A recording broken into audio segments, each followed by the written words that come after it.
Hi, everyone. Welcome to another episode of Get Behind Me, Jesus. I am your host, Joe Cash, and I'd like to take a minute to introduce today's guest. His name is Steve Ferrara, and he's a thought leader in spiritual awakening, a nationally recognized speaker, and the author of the acclaimed book, From Grief to Gratitude, A New Paradigm on Death, which we'll speak about today. If you haven't heard of it, especially if you're navigating grief, I highly recommend it to you. For more than 2 decades, Steve has guided thousands through life's deepest challenges, from the loss of loved ones to the search for meaning and inner peace. His work grew out of the most profound turning point of his life, which was the passing of his 23-year-old son, and that opened a 20-year journey of journaling, reflection, and spiritual transformation. What emerged is a deeply moving roadmap that helps people shift from suffering to healing, from grief to gratitude. By embracing universal principles, acceptance, willingness,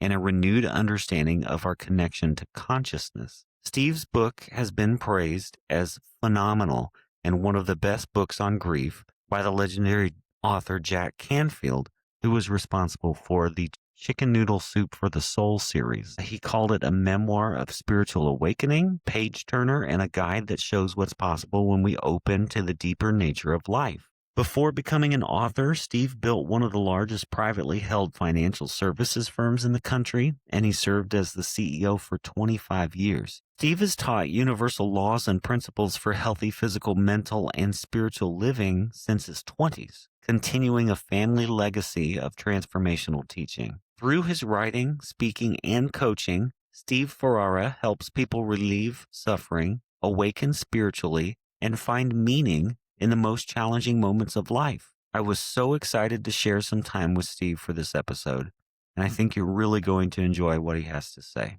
So let's get into it. All right, here we go. Yeah, thank you, Joe. I look forward to our conversation.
To start, let's talk about why you think it's good to get this message out, especially like in this day and time, the things that the listeners are interested in. A lot of them have traumatic church experiences that they're dealing with. I also speak with a lot of people that are processing personal grief. So this is right alongside the things that we're trying to do in terms of processing moving forward into the next thing. But I just wonder if there's like a larger sense of like the cultural need to better process these kind of things and why you're traveling around and talking about this. Yeah, thank you, Joe. While I wrote this book, kind of emerged from 20 plus years of daily journaling, and it was never meant to be a book. Journaling was a therapy for me, gave me a place to express, and never really even looked back at those journals until just a few years ago. I had a business that kept me pretty consumed and my family, and then sold the business and had a little time on my hands, started to read back through what was a bookshelf of probably 25 journals. And it started from the very raw emotion all the way on up, which I'm sure we'll talk about today. But in terms of, I guess, as I began to read the journals and certainly was able to see very clear lessons that I was learning and implementing into my life, I was just living my life. I never really saw them as lessons. I was just learning and as I went along and I was just living my life that way. But then I realized, wow, these are real steps that I took that truly created a pathway that maybe I can share with others. And as we know, our society has a very difficult time dealing with death. You do. We have never been trained in any other way but to give sympathy and, condolences. And that's, what we do for the most part. I think little by little, I see celebrations, particularly when people die at a more natural age, and especially if maybe they had a sickness or whatever. And so there's a relief. So there's a celebration of life. But when death occurs unnaturally, like in both my son and my wife's case, being very young, it was something that you just are not prepared for. Society could never prepare us for it. You can only learn if you're willing to learn through the experience. And so I felt that after I took all these excerpts and lessons out of my journals, I was referred to an editor who edited for other authors that were more in the spiritual genre, which is really the way my book is written. I call it the inner pathway to healing and peace, which is really the only true pathway. And it's a spiritual one, if we want to use that word. Sometimes people confuse that with religion or whatever, but it's an inner pathway. And and I began to realize how helpful this could be as I was sharing this with people in my life. Just their responses Mhm. were so surprising. Things that I had, been living and I shared with them. They were like, wow, I never thought of it that way. I had a friend whose wife died maybe 6 months before we had met. We were having dinner and I shared just one thing with him, which was, did you ever look at this from Karen's side of the experience? Mhm. And he literally sat there like a deer in the headlights and he was like, I have never thought about it from any other side but my own. And he said, in fact, I used to wonder why anybody else was happy around me because I was going through such grief. Right. But just as I said that, he was like, but to look at this from her side and to realize that I can continue to support her and love her on this journey that she continues on wherever that goes. It just made a huge difference just within that moment that we were talking. So I had many more of those and I would speak to groups. I, was the head of a pretty large firm. So I had a lot of speaking in front of groups. It was usually in coaching them to become better people. My business was finance, but I would always thread in some of these things that I had been learning, and people responded to that more than almost anything else. So I knew I had something and decided that, I'm going to finish this book. The editor was tremendous in getting me through it and making it book worthy. And then we sent it out to publishers and it got published and it just came out. And, I'm hearing from people, and it's amazing with the internet being worldwide. I've Mhm. heard from people, from Australia and all over the world. I'm hearing from people from, like Nigeria, places I don't even know where they are on the map. Mhm. And they're like, thank you, Steve. I have never seen it this way. And they share stories with me. So I'm just so fulfilled and I'm grateful that it's actually out there now helping people. Excellent. I have a couple of follow-ups. I want to just frame this for my listeners. I mentioned sort of the perspective that we share and how we are navigating deconstruction from toxic religion. And you mentioned, as you were explaining, the difference between religion and spirituality. Uh, it is a spiritual book, it's a spiritual framework, but curious about religion, but also therapeutic practices or, therapists who may have helped you navigate at any point. What role did religion and or therapy play as you were journaling and working through this? Was this primarily something that you just sort of struggled through and figured out on your own? Or did you have some of those other resources? And then where did they both provide comfort or success for you?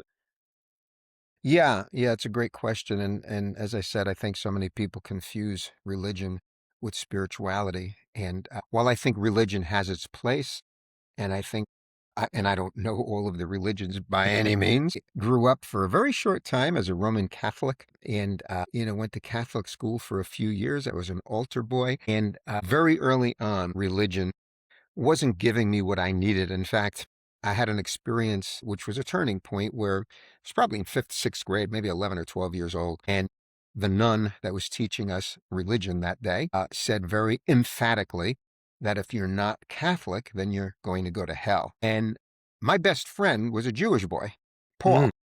And I literally went home crying my eyes out. I can still feel the emotion today to my mom. It was like, I can't believe Paul is going to go to hell based on how they described hell. And that was a breaking point for me at a very young age, that I just was not getting answers that I felt made any kind of sense for me. And, I think embedded into every religion, and again, I can only speak for the little I know about Christianity. I think what Jesus Christ said, if when it's it read in the Bible, and assuming it was exact what he said, is so powerful.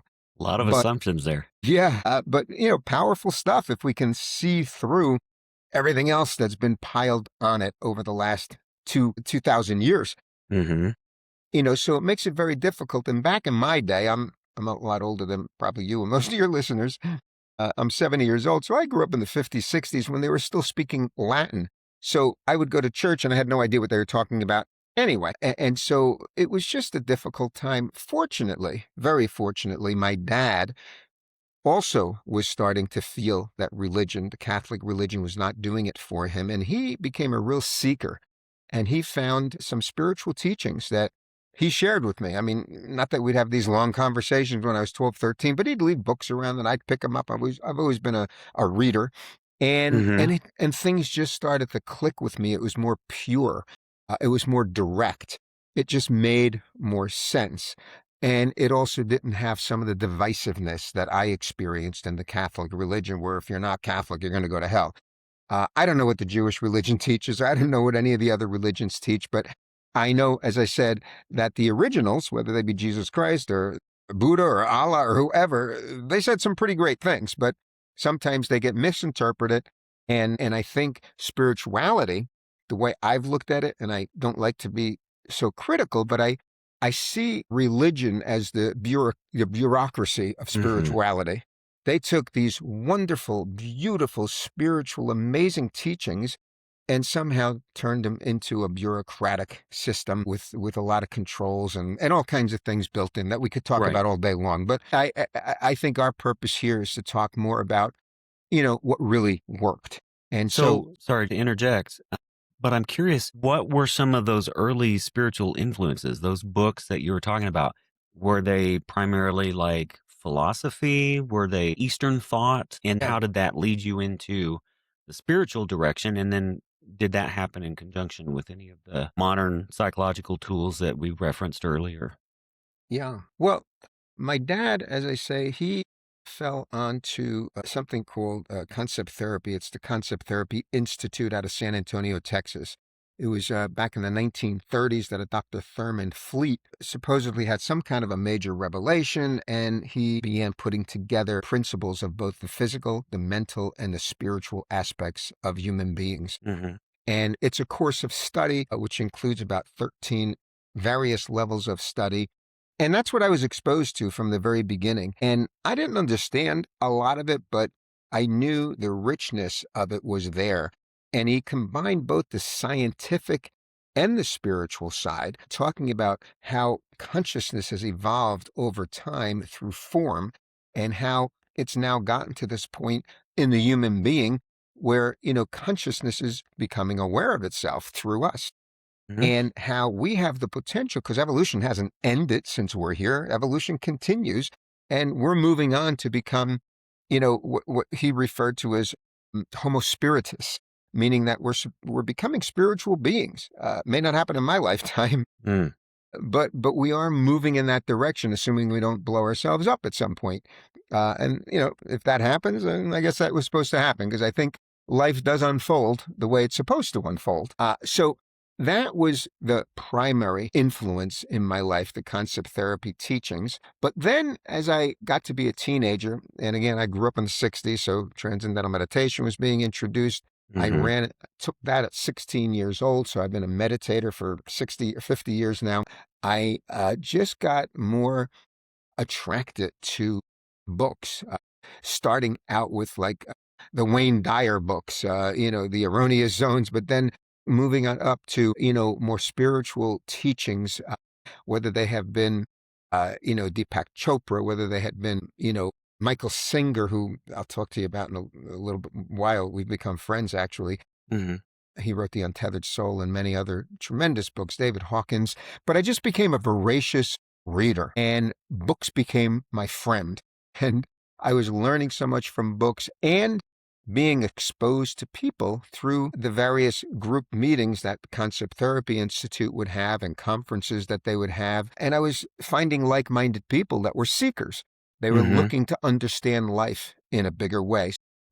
I only tell you that because long before my son died, which I was 49 at that point, I had an enormous spiritual foundation. But what I will tell you is that when my son died, everything shattered, and Mm-hmm. everything I ever knew over the previous 30 years, I questioned. Nothing made sense. It was like the universe had to have screwed up. God made a mistake. What hell is going on? My Mm-hmm. 23-year-old son, who was perfect in every way, physically, mentally, just an amazing man, young man. How does someone like that get taken out of life, Right. out of their human experience? And so, I was in a very deep grieving process for a while. And just to end this, to answer, because everybody does ask me, did you ever get involved with grieving groups or anything like that? And Mm-hmm. for some reason, I just felt that groups that were based around grief was not what I was looking for. Mm-hmm. And I'm not saying that they don't work, and I've never been a part of them, so maybe they're much more than I think. But I wanted to be more around people that were more looking to understand life in a bigger way. Mm-hmm. And again, I was fortunate because of the kinds of circles I traveled and that there were people that I could have discussions with, and they could help me open my mind and begin to see this experience of, maybe it being an opportunity to learn as opposed to just feel sorry for myself, which is the way society was pushing me. Because as a grieving father, I could have crawled in the corner and felt sorry for myself for the rest of my life. But thank God I'm not designed that way. So I began to just continue to want to understand life in a bigger way. And most of the spiritual teachers and authors that I worked with and spoke with and read about, they would talk about death very directly and how it's just part of the journey. And it began to really help me understand that. Excellent. I'm taking taking all kinds of notes. This is a great start to our conversation. But winding back a little bit, couple of things that I wanted to point out and kind of linger on is the fact that, like you said, you were 49, you had already been engaged spiritually and in certain practices and certain ideas. And so it was sort of critical that you had that spiritual foundation. I don't want to say that it softened the blow, but it sounds like your feet weren't swept out from underneath you completely. But I want to also contrast that with the fact that you said you you doubted. You doubted the things that you knew, you doubted the things that you had been exposed to, and it wasn't just religion, you had spiritual questions that felt unfulfilling. And so there's still this dynamic tension between what we know and what we don't know that causes us to continue to deconstruct and reconstruct things. And when we come across these experiences that tear the veil, it just seems totally natural that we would ask the questions, and that is a prerequisite for us moving forward. So I'm thinking of like the concept of consent, the concept of curiosity, and how those played a larger role in what you were experiencing. Yeah. Yeah, let's. let's Well, just start there. What do yeah, you and think that, about those? yeah, it's a good place to start. What I will say is, as much as I had that base of spiritual understanding, Hmm. much of it was at an intellectual level.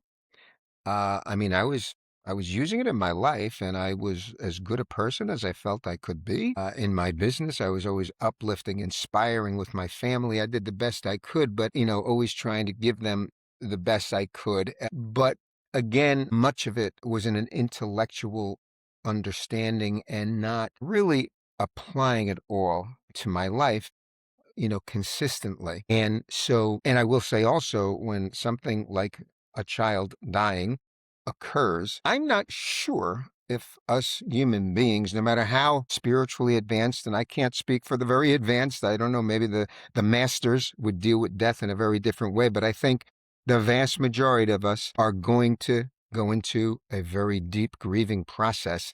We do have our human side. Even as spiritual beings that are having this human experience, we are still human beings with the emotions and with the thoughts and the experiences that we have as humans. We're only human, as they say.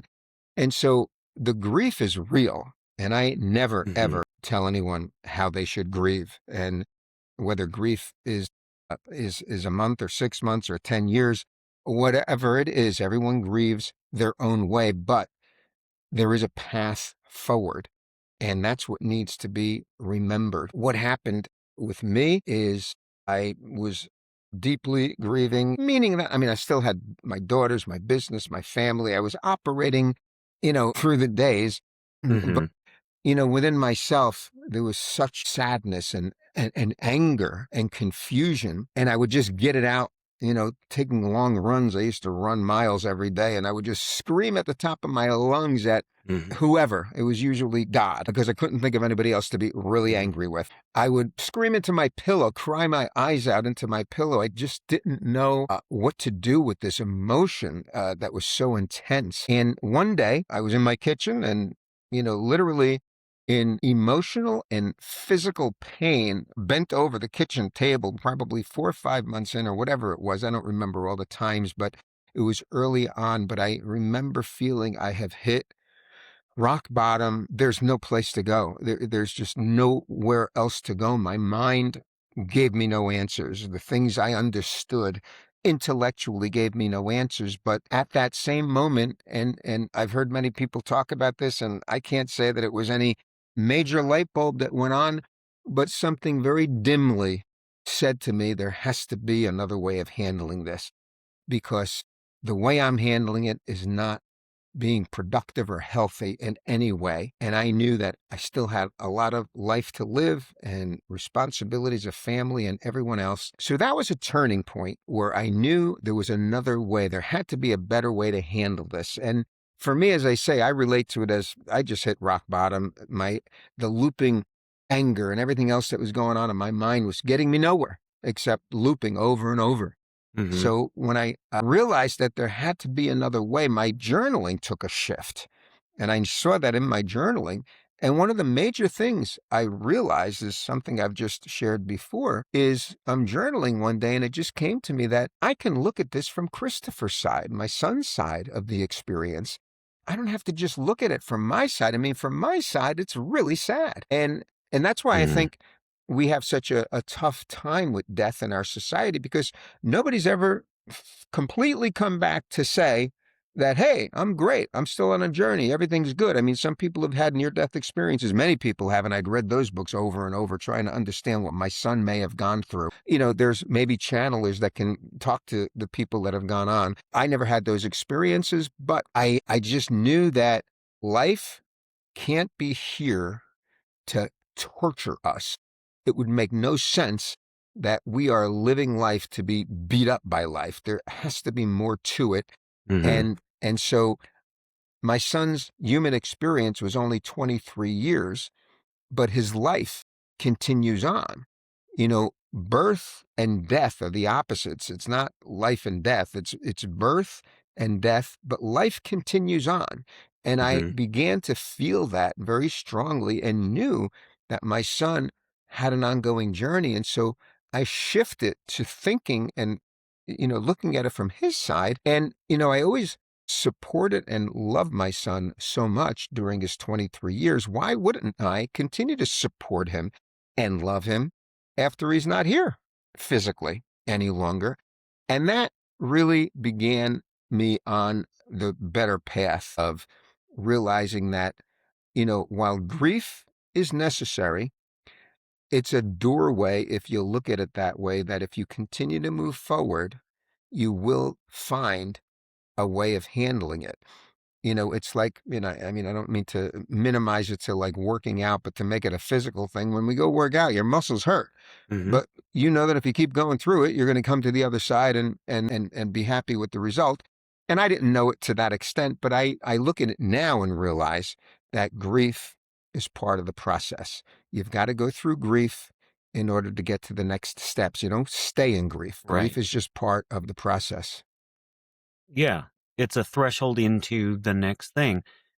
Now, that moment that you described in your kitchen, feeling that physical pain of your grief, did you feel like that sense that there's got to be some better way to process this was like sort of an external prompt, or do you feel like that was an internal like realization or desperation that prompted you to see that you needed to move beyond where you were at?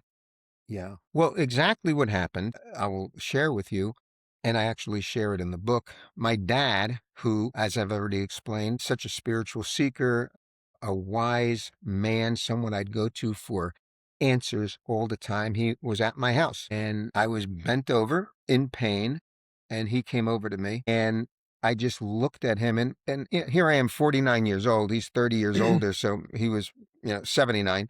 Hmm. And he just like a father could only do. He grabbed my face and I just looked at him and I said, Dad, it hurts so bad.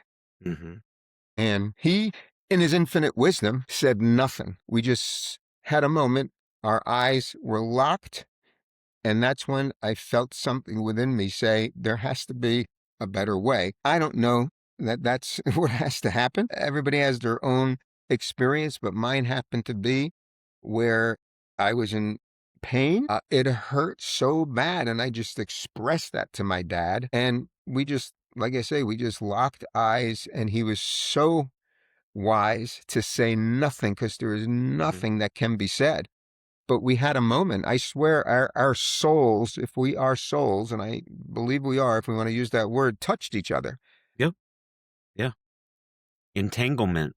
Quantum Yes. entanglement is a thing. We are all connected. And neurobiology suggests, well, proves actually, that our hearts radiate like antennas, a frequency that tunes other people to us and literally changes the atmosphere around us.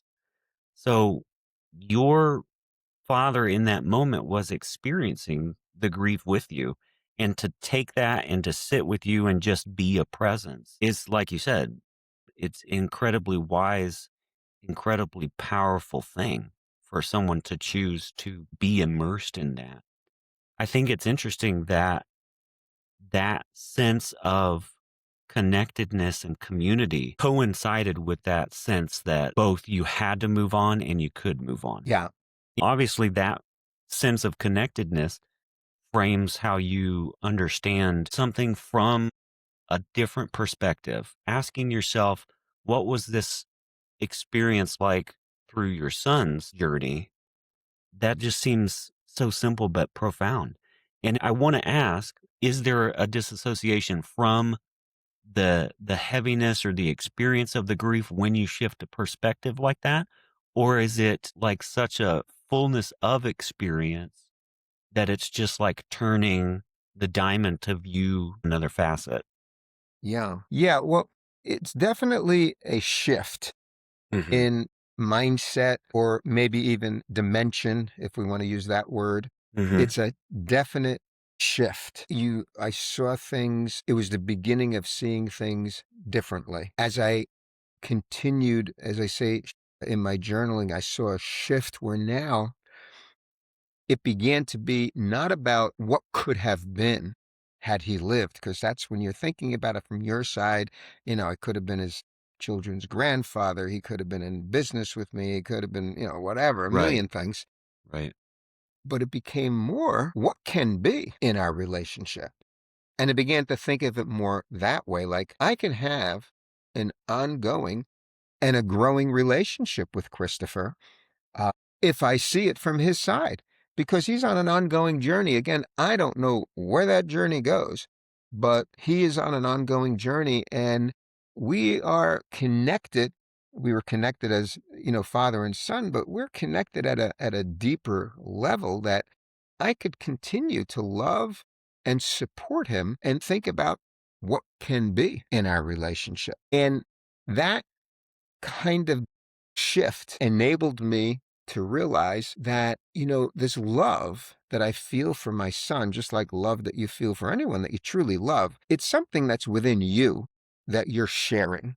Love is about giving. It's not about getting. And so loving my son was all about giving. I don't know how much he loved me. I assume he loved me, but I don't know how he truly felt. I mean, for all it looks from every side, it looked like he loved me so much. I couldn't have been more loved as a father. But again, we only know our own feelings. And that's the wonderful thing about love is that you know that you have it within you and you're sharing it with someone, and that's what you're feeling is your own love that you're sharing. And that was such a revelation to me because we sometimes think we're in a relationship and it's the love that that person gives me that I feel, whether Mm-hmm. it's children, a spouse, a friend. You think that you're feeling their love. We're not feeling their love. We're feeling our love that we're sharing. And when you think about it, it's the only thing that makes sense. I have no idea sometimes how I feel about things, let alone how other people think. I don't know how Mm-hmm. other people truly feel. And so it was just an amazing change for me to realize that I can continue to feel the same level of love for Christopher that I've always felt. It's at love, true love is at a very deep spiritual level, has nothing to do with the physical body, has nothing to do with the mind. It has all to do with a much deeper level. Love is one of those things that is at such a high level. It makes such an enormous difference in life. Mm-hmm. And to have that for someone at that level, and I think in some ways, maybe I've loved my son more than almost anyone. It was an unconditional acceptance of him. Mm-hmm. And ultimately, that thinking got me to a point where I began to, and I noticed this very clearly in my journaling, I always signed off as, love forever and eternity, dad. And then as I was going into this newer dimension of seeing things, I signed off as love forever in eternity, dad, and your spiritual partner. And I began to look at Christopher, in addition to being my son in a Mm-hmm. human form, in a much bigger way. He was my spiritual partner. And and I began to, and this took a while to get there, but I had such gratitude that I had this amazing relationship just on the other side of whatever it is, a veil, a curtain, or a door, or whatever. And that relationship with him began to be the window to me being more close to my spiritual essence. Right. Right. Yeah. Yeah. I'd push back that again, using that threshold metaphor, that it wasn't just a window, that deep, deep connection that you were able to recognize while Christopher was living was something that had been cultivated and developed in such a way that that connection drew you forward into this higher level. What I want to revisit too is you said that the spiritual information that you had was intellectual. You had an intellectual framework and an intellectual foundation. And it sounds like what you're saying is that this event forced or called, compelled, or maybe even invited you into a spiritual or an embodied experience. I want to touch on some of the toxic tropes. When we're experiencing grieving, people feel compelled to say things that they have heard or that they've been taught.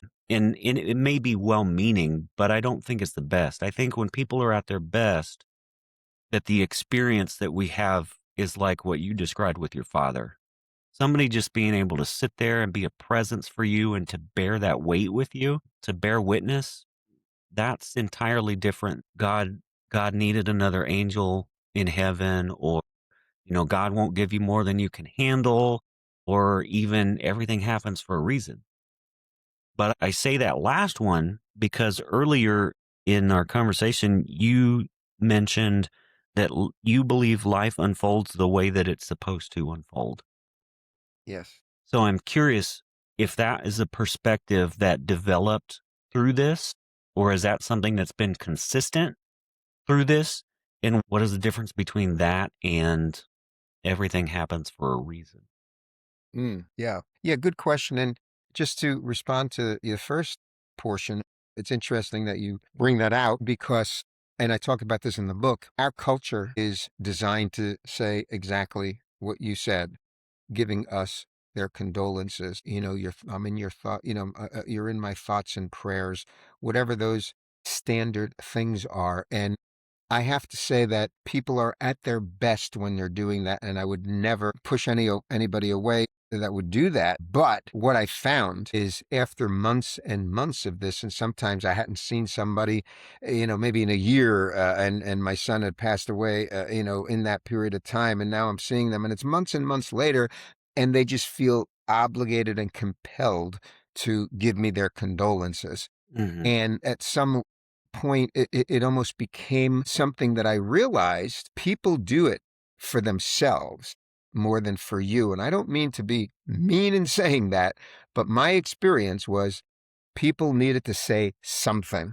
Right. And in saying that something, though, which was coming from sympathy, and I get that and I appreciate it, it was not what I needed at that point. It almost felt like a heavy burden put on my Right. shoulders. Right. And Yeah, that's and oh, I was just thinking, did that create an additional burden that you had to carry, that you had to be this sort of lightning rod for people to feel their own kind of grief or remorse or compassion for you? yeah, I mean, I would prepare myself if I was seeing someone for the first time. Mhm. I would just prepare myself and kind of knew that that was the what I had to go through, and I, certainly respect it and appreciate it, Mhm. but it was more for them. And then I'd feel like, okay, I'll take that load. And I would literally physically, excuse myself after a minute or two or three and go to the Mhm. men's room. And I'd have to, like, put some cold water on my face or just physically shake it off because Mhm. it was just not what I wanted. I didn't want sympathy any longer. But that's people doing their very best. It's what society has taught us. So I would never, ever put anyone down for doing it. It's, people will say when I say that to them, "Well, what do you do?" Well, all I know is the best experience that I had in it, other than my dad, which was so powerful. But it was also when I had my son worked for a hotel, a small little hotel where we lived in Delray Beach. And it was one of these little Caribbean hotels, and a young couple, maybe in their late 30s, owned it. And they loved Christopher. They absolutely adored him.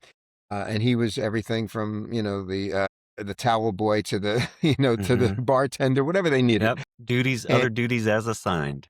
Exactly, and they loved him, and he loved them, and I guess it had been not long, 4 or 5 months, and, my wife and I were taking a walk, and we walked right by the hotel and said, "Geez, we gotta stop in and tell these people, if they didn't know already." So, we stopped in, the couple was there, and we told them that Christopher had passed away, and they literally said nothing.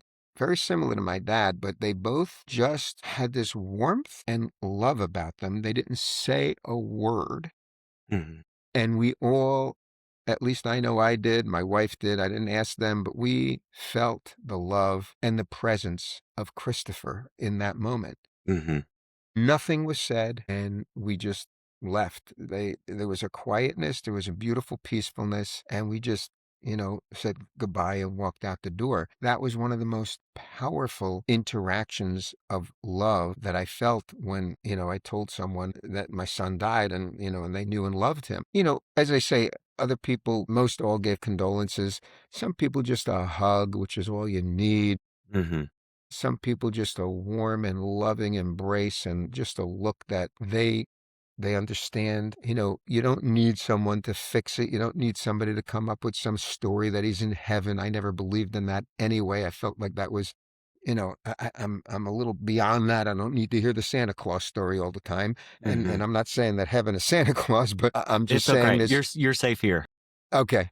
But there's a lot of, yeah, there's just a lot of stuff out there that people say, just a Hmm. knee jerk reaction Yeah. without any, it's just what we've been told. And Well, it I does nothing appreciate for your you. perspective that people are at their best, that they're trying. Absolutely. The theme that I think that I've heard throughout this entire conversation is connectedness, that sense of community where people, it's not just that they feel connected to others who are experiencing grief, but they want to be connected. That's why they feel compelled to say something, maybe. But yeah, it just, it breaks down facades like very few other experiences that we have. Yeah. So Yeah. that's beautiful. And I appreciate your perspective on that. And, you know, but recognizing that it does create a weight, a burden that you have to shake off. You do. And that's one of the big commitments that I found I had to make, because sympathy is a very attractive thing, to just fall into feeling sorry for yourself, Hmm. which is real easy to do. And so many people will jump into it with you. Hmm.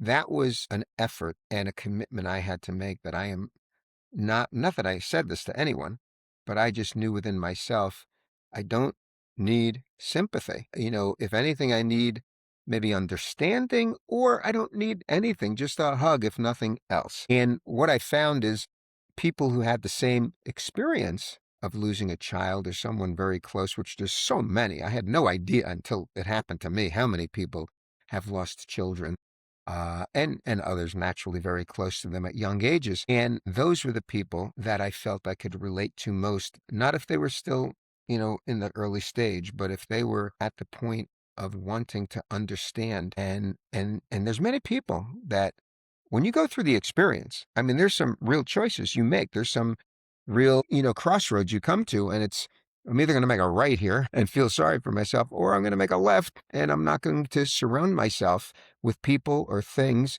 that I feel are going to do that. And I want to find places, people, and things that are going to give me more support in a higher way of dealing with this. And that was people that had the experience, because they had to go through it themselves as well.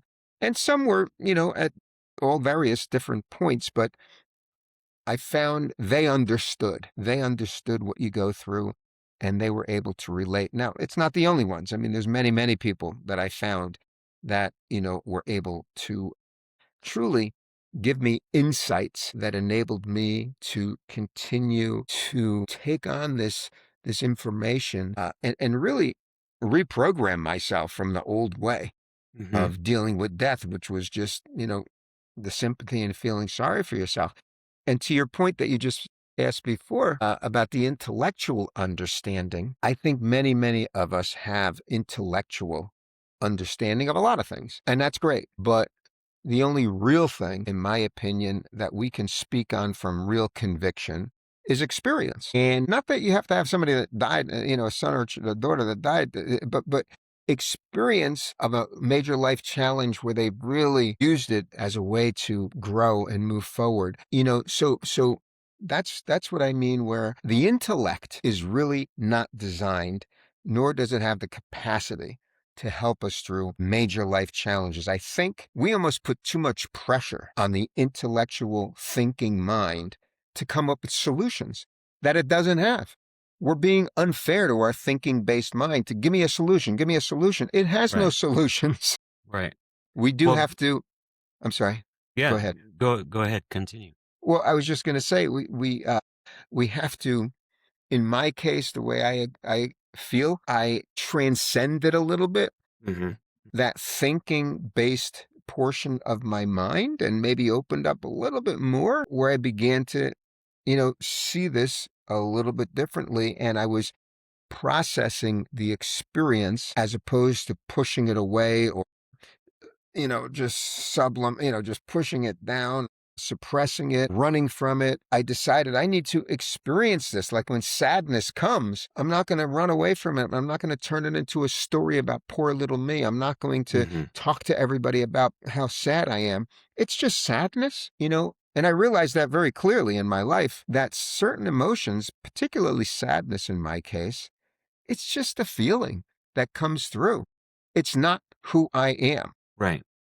And And that's where I'm sorry, I'll just finish on this, that's where I had to realize that the intellect or, the thinking or the emotions are not me. I'm something greater than that, which, right. we can Right. talk more about. Yeah. I do. I want to transition. I appreciate your story. I want people to buy the book and read the book, though. So definitely check it out. What I was thinking of is when you briefly mentioned the Concept Therapy Institute, you talked about the framework that they work with, which is neurobiological. It's the physical, mental, and spiritual self. And what you're describing is a reintegration. It is an active contribution of the mind, the spirit, and the body integrating all those parts to process what's going on in a healthy way. It's not just your mind, it's not just your body, it's not just your spirit that's going to get you through these things, but being activated and reintegrated and moving forward in a way that is going to allow you to understand the truth. The way that my therapist put it at one point for me is that if you imagine the emotions that you're experiencing as clouds, you are the sky. You're not the emotions. They will pass. And it's critical that we recognize them, that we give them space, that we feel the feelings, but allow them to pass like the Right. clouds in the sky. It, So yeah. the transition that I want to make is into the mechanics of that inner pathway that you were taking. In your book specifically, you talk about embracing that pathway. And I was just wondering if you could break down the practical reality of sitting with the pain rather than rushing to fix it or cover it up with spiritual bypassing, which is another therapy term. But what are some of the practical steps? It sounds like we've already sort of outlined them just in hearing your story. There has to be a sort of a breaking point where you decide that you are going to move on Yeah. and take some conscious effort. So, what does that look like practically? Well, there's a lot of practical things that we can do. It takes some disciplines. Hmm. And one thing I learned is that, and this probably came because I was a meditator and have been for so long, Hmm. but I realized that, we're all overstimulated with all of our devices, with the TV, with the news, with the people, with things. We're Hmm. overstimulated in our society to the point where the thinking mind just is constantly on and on and on and on. And while thinking is a good tool, it's not who we are. It kind of goes to what we were saying. We need to realize we're far greater than the emotions. We're far greater than the thoughts. And if anything, maybe we can call that, some people call it witness consciousness, observer, whatever, but Hmm. we are greater than those emotions and we're greater than those thoughts. So the practical thing is I made an absolute commitment and maybe a little bit easier for me because of my age, but I could turn off. I mean, I'm never on Facebook. I'm never on Instagram. I got a company that kind of gets me out there. I don't even get on my own, but they do it for me. So social media was never a big distraction for me. Hmm. My phone, phone can, distract you all the time, but I, don't pick it up constantly. I don't listen to the news. I just never have in probably 15 or 20 years. I just can't handle that level of negativity. It's just so Right. highly sensationalized. It gives me a headache if I turn it on even for 5 minutes anymore. I sometimes I'm just going through the channels and I happen to, and here's this guy, and good person, but they're yelling at you that you're whatever, just yelling the news at you in such a negative way. So I needed to protect my mind from a lot of that toxin that can come in from the outside. Mm-hmm.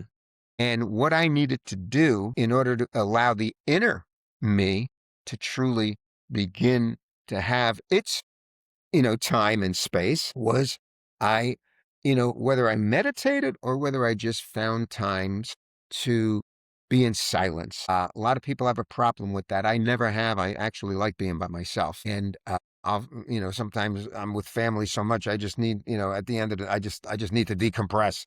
I go in, into my little meditation room and I just hang for an hour and I decompress. But silence is a very practical tool, as much as people wouldn't think of that as a tool. We know that thinking is a tool, or at least we can know it as a tool, but silence, which is when the volume of thinking goes down, is another tool. And along with that is also allowing life to pass through, Mm-hmm. meaning that, we all have opinions, we all have judgments, we all have beliefs, and who cares? I mean, at some level, who Mm-hmm. cares? You have an opinion, I have an opinion, they're both probably wrong, or maybe they're both right, or maybe they both don't mean anything. Who cares? And I got to that point about many of my opinions and judgments. Like, who cares? Just allow, like, somebody's talking to me and they're in total disagreement with what maybe I feel, whatever it may be, Mm-hmm. politics or whatever. Mm-hmm. It's okay. I don't need to defend myself. I don't need to put my opinion in their face. I just allow, Right. allow life to flow. And that was another important practical thing that, man, I work on every minute of the day still till Mm-hmm. this day, because judgments come up immediately. But now, there's the other side of me that is aware of it. And it's like, wait a second, this is a human being. I'm judging them on what they look like or dress like or whatever like, and I can step myself back pretty Right. quickly now before it turns into anything. And it's like, no, this is a beautiful human being with all of their life's experiences that are interesting. And you mentioned a word before, which I think is so powerful, is to be curious Mm-hmm. about people, be curious about places, be curious about things, to have an open student mind as we go through life. Because life is the teacher. I know I'm bouncing all over the place, but No, no, not at all. I think oh, to okay, connect the dots for some people, we're talking about radical acceptance. exactly. This is when you stand in the stream and just allow things to flow. This is recognizing the connectedness. It's an acknowledgement of your own curiosity, and it's not apathetic at all. It's just a release. We tend to hold on to things, but to let it go and to just allow. Another word is stillness, but Excellent. silence and stillness. And that's how we release and just exist. This is an embodied practice. And I love that you said practice, because like anything else, if we want to get good at it, we're going to have to actually take the steps and practice it intentionally. Absolutely. You're exactly right. Practice. I mean, we're very practiced at our old habits and our old patterns and our old programming. That's Hmm. why it's always right there. But it's not who we are. They're just old programs and habits that we've become addicted to in some ways. But that's where, and I'm not saying that you have to go through a traumatic experience in your life, but sometimes those are the things that shake you out of those addictions even if it's for a moment or for longer, where you realize, there's another way. I don't have to always react this way. Hmm. I have choice. As human beings, I always say our superpower is we have the ability to choose how we want to experience our life. How powerful is that? No matter what happens on the outside. It's a crazy rainy day and I hate the rain. No, I could respond with, I mean, right now we're having a big thunderstorm. I actually It love them. sounds I think it's amazing. beautiful. Yeah. How beautiful is that? Lightning and thunder and rain, and the trees are so happy. They're all waving at each other. And, it's so cool. And, but again, it's how you choose to respond to it. Some people are fearful. Oh my God, it's lightning. It's, whatever. But, and that's true in every part of life. We can choose how we want to respond, from the most basic thing like the weather, or, all the way on up to the biggest things in life, but practicing with the smaller things will help us when the bigger things occur.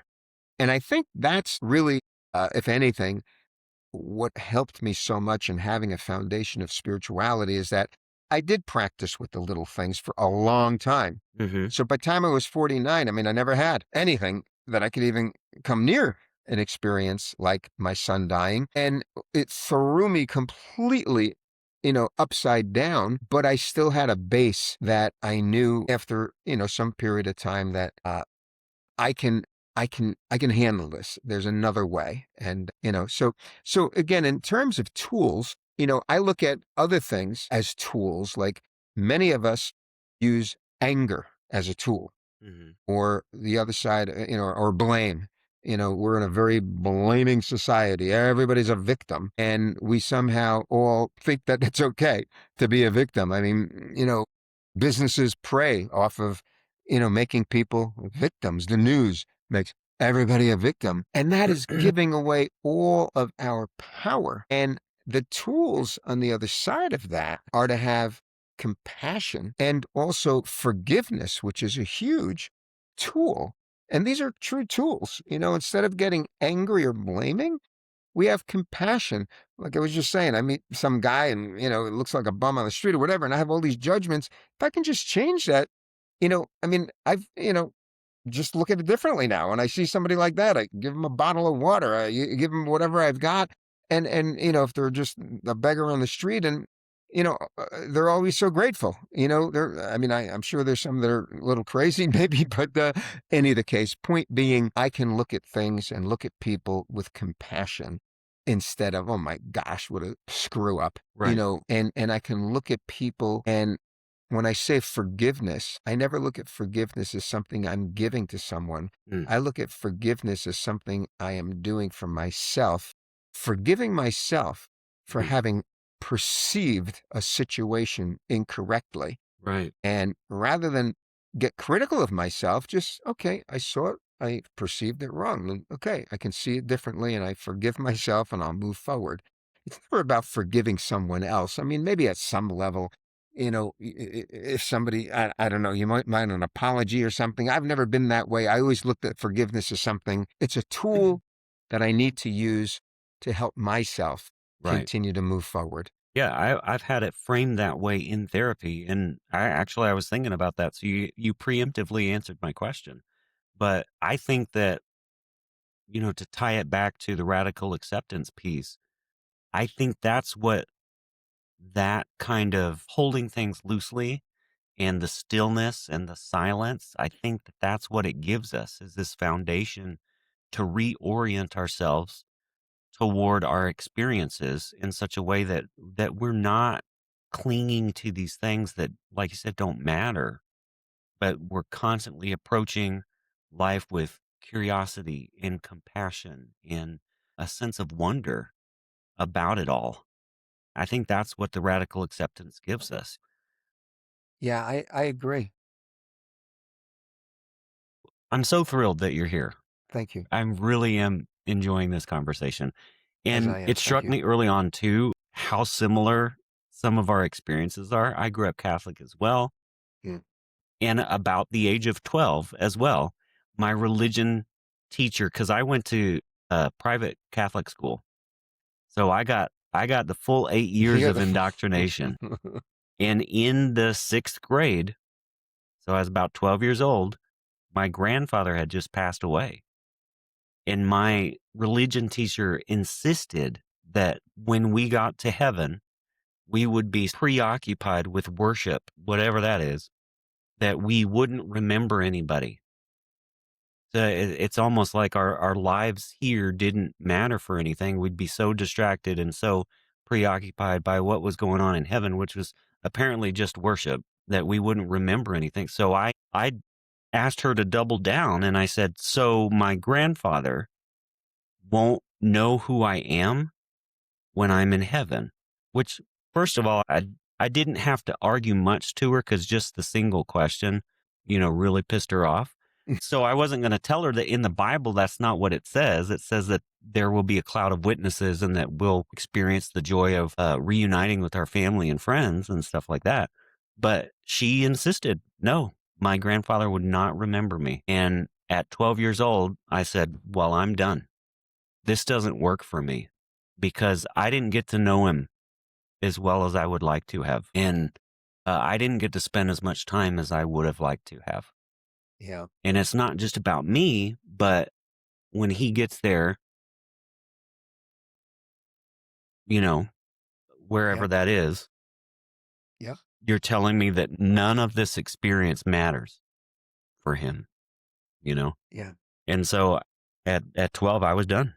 And Yeah. that kind of mindset got me in trouble a lot. That's what got me kicked out of the denomination that I later was a part of and pastored for 15 years. So yeah, I love reframing that. I love the radical acceptance piece and how practicing this is like, to use your earlier analogy of working out. You are training yourself so that when the time comes, those muscles actually mean something. They can Yes. actually help you to do the heavy lifting that you're going to have to do. It is an intentional practice. You can't just Right. accidentally let go. You Very have true. to actually sometimes pry your own fingers open and make an effort. Yeah, I agree completely. I mean, till this day, as I say, it's very quick now, but if I'm led to judging or opinions, for the most part, I, will remember, have compassion. Hmm. Compassion is something I can wrap my arms around a little bit. If we go all the way to love, just Hmm. love everybody. I don't even know what that means necessarily, but compassion, I could have that for Hmm. anyone. And so I try to remind myself of that. And it just, firstly, calms me down. All those judgments and opinions that want to pop Hmm. up slow, all Right. of a sudden they calm down. And there's almost like an engagement or a connection between me and whoever that person is, and it's amazing, what can come of it, or maybe nothing comes of it, but it's a such much better feeling, to move through life with. It's Hmm. just a much better tool to use that we just don't get taught. And in fact, because life, for the most part, by the majority of people, is lived from the outside in as opposed to the inside out. Mm. From the outside in, things like compassion sound weak. Things like humility sound weak. Things like gratitude sound weak. I mean, my book is Grief to Gratitude. Gratitude was the powerful healer. Hmm. And had I not found gratitude at that level for the experience, I don't think I could have healed and found, peace in my life again. So these things that the outside world would probably look at as weaknesses from the inside, they're powerful, just such powerful tools that we need to, relearn. And I do think we're in a time where more and more people around the world Hmm. are trying. You wouldn't know it if you listen to the news and not that I do, but even what little comes from my phone, the feeds, it's like, I don't know if this is what people are listening to all day long. It's horrible. You'd think that we're Right. on the edge of doom and disaster. It. And yet we probably live, not probably, we live in the greatest of times. I just read a book about a year ago called The Better Angels Among Us by a Harvard professor, Steven Pinker. Mm. And he is a very analytical guy, and he has gone through, the book is huge. It's about 600 pages. I didn't really read the whole thing. I got through about half of it, but it was just so good, where he used all of this empirical data and analysis that he did for like the last 1,000 years of the human race. And he proves in no uncertain terms that we live in the absolute greatest times ever. And that's whether it has to do with wars, whether it has to do with murder rate, crime rate, drug rate, whatever Hmm. it might be. He proves beyond the shadow of a doubt the greatest time is right now for us to be living in. Hmm. But if you listen to the outside world, you think we live in the worst times. Well, And, somebody that I admire greatly, his name is Brian McLaren. And one of the things that he says is that something is dying and something is trying to be born. And what's dying is that old system, that old way of viewing compassion as weakness and grief as weakness. That old system is dying, but just like a dying thing, it's going to lash out. It's going to try its best to take as many people and destroy as much as it can as it goes. But the new thing that's being born, and I was just talking about this in a different way with my last guest, but we're at the precipice of a new understanding, a new yearning. You can see the change in the generations. Gen Alpha right now does not have the tolerance for the kind of bullshit that, a lot of previous generations have put up with. There is this conscious, deliberate mobilization. People are getting interested. We have the power to be connected in ways that we haven't been before. We know what's going on around the world, and you've got people that are getting involved, trying to make a difference, a positive difference in communities across the world, and teaching each other things that we need to know, not just to survive, but to thrive. And so, like, I'm glad that you're also excited about this. This is something that I think we should be excited about and that we should see as hopeful, the possibility that we are living with right now. So, yeah, for sure. I'll put Stephen's books in the show notes as well, but right after yours. okay, thank you. I definitely want people to hear this story. But if we move on a little bit to the intellectual and spiritual convergence, one of the things that I loved about your story, hearing it in other podcasts, you mentioned too here, running and screaming. As a runner, that activity for me is very therapeutic. I find it to be very sacred. In fact, I feel it in my spirit when I haven't been able to go outside or to walk or to run a little bit because that's such an embodied practice to me. So, thinking about that, redefining sacred space when traditional settings don't work for us anymore. Certainly, we've already in this conversation moved way past like traditional dogmas and things like that. But what does a safe what is safe or sufficient during a time of loss where we find what is sacred for us? What did that look like for you? And what are some of the practices that you encourage people to do, like sit outside or, stand in a rainstorm or things like that? Yeah. Well, for me, and I think this is, one of the easiest practices, although people do resist it, but it's something we can all do, is journal. Journaling became my therapy. It became something I looked forward to doing, excuse me, in the early days, weeks, and months. It was just a place for me to express absolute intense, raw emotion. In fact, I still have a difficult time reading those, and I don't. I did in my first two chapters. I felt just to ground the book in this situation and circumstances. I describe what my family and I went through, but I don't read the first two chapters. It has lessons in there as well, but then it really gets into the life lessons I learned along the way. But journaling, uh, when you think about it, as opposed to talking to someone, which was also very helpful, and that's going to be another thing I'll suggest. But when you're talking to someone, you're going to get their reaction, their response. When Hmm. you're journaling, you're just writing and writing, and it becomes a stream of consciousness to where it's not about what you're thinking anymore. You're just writing and writing. And I did everything in handwritten. I'm from the old days with script writing, and Hmm. all my 30 journals or whatever it is are all exactly. They're all written in script. I had a hard time reading some of them back because they got a little crazy at times. All But right.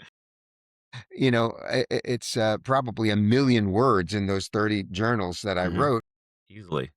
and they were so therapeutic to get feelings out that I just needed to express. and not getting any reaction or response that would stop me from allowing this stream of consciousness to come out of me. Hmm. So that's really important. I was very fortunate in my life. My dad was still alive. Obviously, he lived for another few more years, and he had his wits about him until the last maybe 2 years. But we would have so many long discussions, Mm. and he understood it. He got it. He, in fact, helped me realize that life unfolds perfectly. Life has been unfolding for however many billions of years. I mean, if we believe there was a big bang, they say 14 billion years ago. So if we assume that that occurred, life's been unfolding for all these billions and billions of years. Hmm. And all of the galaxies, the planets, the suns. I mean, it's just incomprehensible when we look at astronomy, which is another interest of mine, what's Hmm. out there. I just went to a planetarium this past weekend, and it's just mind blowing Is that, everybody should do that. oh my gosh, just look up at the night sky and Hmm. realize what you're looking at. I mean, right now, in fact, Venus, Jupiter, and Mars are very easily seen in a row. Just Hmm. happens to be the way it is right now, which is so cool. And those are just in our solar system. They say in our Milky Way galaxy, and this just blows my mind, that there are something like 2 billion suns or stars, Hmm. and each one of those have solar systems. So That's, there's yep. there's maybe trillions of planets, All planetary systems. Yeah. yeah, in just our Milky Way galaxy. And this is what totally blows my mind is they say that there's over 2 trillion galaxies. Now, Mm. how they determine that, obviously mathematically, I don't know if anybody's really sitting there counting them all or can see them all, but just somehow mathematically they figure that. And even if they're off by a few billion, it's just incomprehensible. And the point for saying all of that is that something is unfolding and life Hmm. is unfolding perfectly. And now, just because I happen to be here for 60, 70, 80, or 100 years, why should life ask me what my opinion is about the way it's unfolding? Or life has never come to me and said, "Hey, Steve, what's Yeah. your, what do you think How about should this?" we do this thing? Yeah, Right. life just unfolds, and it's been doing it seemingly perfectly. I mean, I have to believe, and I start from the premise that this universe doesn't make mistakes. I don't know. I couldn't prove it, but I'd have a hard time believing that it does make mistakes. So it's unfolding, and the only thing that I have any ability to control is my response as to how life is unfolding. That's the Hmm. only thing that we have any control. And that's why I call it a superpower, Hmm. because I mean, I know how I felt when my son first died, and I know how I feel now. And while sadness is still there, I will never deny that. I still Hmm. feel sad. I can still cry very easily, but I see death in a very different Hmm. way. And it's because I chose to see life in a different way. And I began to just go down this road and I just see things in a very different way than I did in the past, in a much more healthy way. So I forgot why I was going down this road of 14 billion years, but you know, basically just that life is unfolding on the outside. We have Hmm. no control over it. I have no control over Right. people, places, or things. I could worry all day. I could be scared all day. I could be fearful.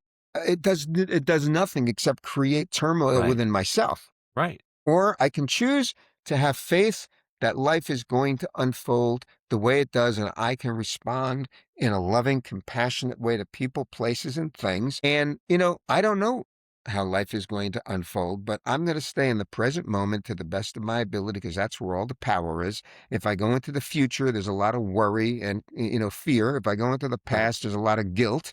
So Hmm. I do my best to try to stay in the present moment, like in this conversation, just be totally engaged. I don't know what I'm going to say, and hopefully what I say makes some kind of sense. Yeah. No, But absolutely. so the present moment is where all the power is. So when a situation occurs, that's when I'll just make this last point on this is that when we think about something, like when people look at my life and, oh my God, your son died, your wife died, you really have been dealt a tough hand. Hmm. And I'll still hear that to this day. And I have to almost in my head, like, Are you talking about me? I, I was dealt a tough hand. I guess I could choose to look at it that way, but I choose to look at it as, life unfolded the way it did. I mean, would I love to have my son still here and my wife? Of course, and I do miss them terribly, but I accept that life unfolded the way it did. It was their destiny on their journey to only live 23 years or 61 years in my wife's case.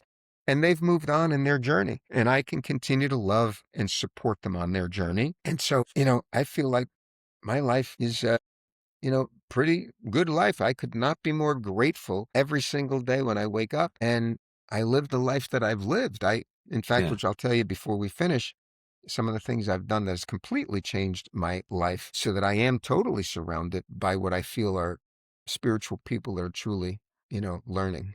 hmm Yeah. I feel like it's an oversimplification to characterize someone's experience as either difficult or easy.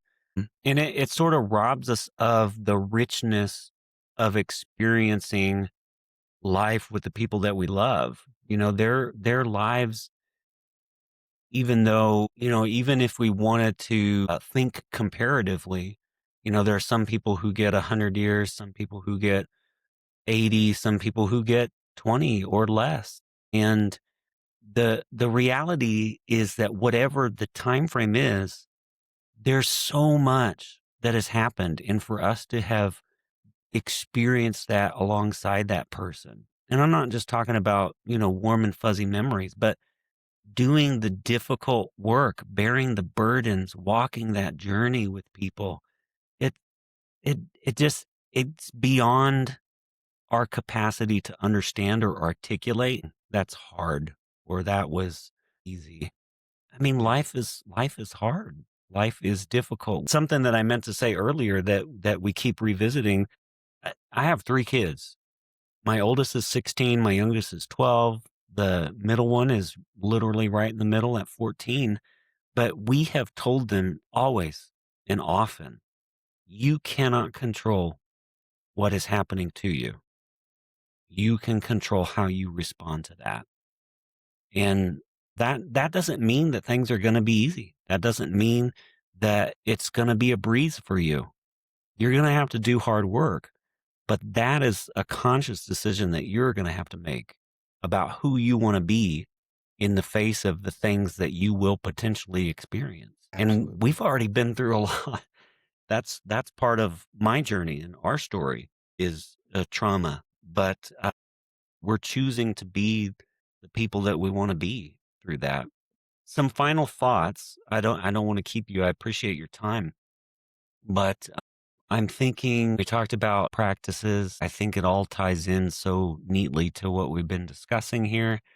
Specifically, let's leave the listeners with small practices to be more consistent, or to get more deeply involved in practices that we might be familiar with, or that we might have toyed with. What does it look like to be more deliberate and consistent with those practices? But also some things that we can do on a daily basis that make that internal shift, Yeah. especially for people who are like currently drowning in a season of grief or existential doubt or anxiety. What are some of those smaller things we talked about? Capturing or finding sacred space, sacred practices. Journaling is excellent. I agree wholeheartedly. But what are some baby steps? Leave us with Yeah, that. absolutely. I think the first thing that I always remind myself is, and I've said this already, but it's worth saying again, life is not here to torture us. Life is here to teach us. Now, life teaches us sometimes where we experience some suffering, just the way that we learn. In fact, the Buddha said that life is suffering. hmm And, and human existence could possibly be looked at that way. We've been put here as students to learn, and life is the teacher. So to just realize that life is here to teach us, life is not here to torture us, no matter what our current situation is. And also will never draw to us anything that we can't handle, as heavy as it may seem as we're going through it. Now, Those things being said, if someone's not into reading books, tell people, pick up a good book. There's so many of them. I can give you a ton of them. Read one page a day. Make it part of your routine every morning. Yes. Wake up 5 minutes earlier, read a paragraph, read a Mhm. page. I mean, books like The Power of Now by Eckhart Tolle. Mhm. If people really want to get into it, there's a book called A Course in Miracles, which has a daily lesson for 365 days. Mhm. That book is pretty heavy, or pretty deep, I should say. Mhm. But there's so many wonderful and great authors out there. I have reduced myself down to just a few. And, David Hawkins, I mentioned before, he Mhm. wrote Power versus Force, as well as many, many other books. Really deep spiritual person. I mentioned Eckhart Tolle. And I'm also part of Michael Singer's community. That was what I was alluding to before. I moved to within 15 minutes of where he lives. And we've become good friends. He wrote The Untethered Soul, The Surrender Experiment. He's an amazing man. You can catch him on YouTube, whatever. Mhm. I get to see him 4 or 5 times a week, and it's just changed my life. And that's a big part of it too. Surround yourself Mm. with a person, if not people, that you feel is a little uplifting and inspiring. Somebody that you get a feeling is moving forward in their life. A couple of the things I did, it's easy to find book clubs these days built Mm. around certain books. I'm currently in a book club and have been for years, but this we're studying. It's called The Way of Mastery. Unbelievable book. Another one of those books that I just strongly recommend if you just want to pick it up and read a paragraph or a page a day. It's a textbook. It's a study. It's not a novel. Mhm. It's something that you study. So, and there's book clubs everywhere. And with Zoom, everybody Zooms today. I mean, my book club, I got people from around the country, and we Zoom every Wednesday at 6 p.m. And I do that a couple of times a week. And I'm in study groups that are built around spiritual people that are trying to learn. You may not find that everywhere. I moved to a place where there's a multitude. In fact, they call this area the Sedona of the East. And because it really is just a wonderful high consciousness area. Mhm. Meditation, taking walks in nature. We've forgotten how to take a walk in nature, and not with our analytical mind where we look at an oak tree and try to, oh, yeah, I know what that is. And it came from an acorn, and look at the leaves or so. No, Mhm. just take in the experience, Mhm. feel, you know, just smell the smells, Mhm. listen to the sounds, Mhm. just take it all in as an experience without our analytical mind trying to say, oh my gosh, there's a bug or there's a snake or there. Just take it all in and enjoy it. It's an experience that is uplifting. Nature is a teacher if we enter it with so it's all those kinds of things, Yeah. including journaling, including running. I agree completely, and or just walking. Mhm. These are all very meditative things if we're not getting caught up with judging everybody that's walking past us the other way. So Right. there's certain disciplines, but there's so many things we could do from walking all the way on up the line. But it's got to start with some level of commitment Right. to want to move forward. Intentionality. Yep. Exactly. Yeah. Exactly. I work in IT. I've done IT work for 15 years in higher education. So it's kind of a double whammy. And I've realized, especially in my current role, that I have to deliberately schedule time on my calendar to remind myself to get up and get away from my desk and just get out of the middle of it because I get so swamped with a variety of different things that I have to have that little chirp say, "Hey, time to go take a walk." And even if it's 5 minutes walking up and down the stairs to go out the door and see something or take a breath of fresh air, it It's makes all the huge. difference. Yeah, it's It's huge. huge. So, When I was in business, I had meeting on top of meetings on top of meetings. I was the mhm, CEO of a pretty large financial company. And, I would just go to the men's room and for 1 minute, just decompress. mhm, Or I'd tell my assistant, I'm going to just close my door. Give me 2 minutes. I had a nice chair I sat in. Just let the mind slow down. Let that thinking mind cool down. I used to say, I just got to let my jets cool a little bit here. And then I right, was ready again, much more clear right, headed if I gave myself that just a moment or two, let alone if you can at, depending on where you are in your life, give yourself, chunks of time to go out and, be in nature or, or take walks or whatever the case may be. Right. Yep. Yeah, but be intentional. Actually take the steps to do it. Okay, so I feel like I'm ending on a cliffhanger if I ask you this. So What's that? you might have to come back and talk with us if you've enjoyed your time here and everything. Don't answer Absolutely. now.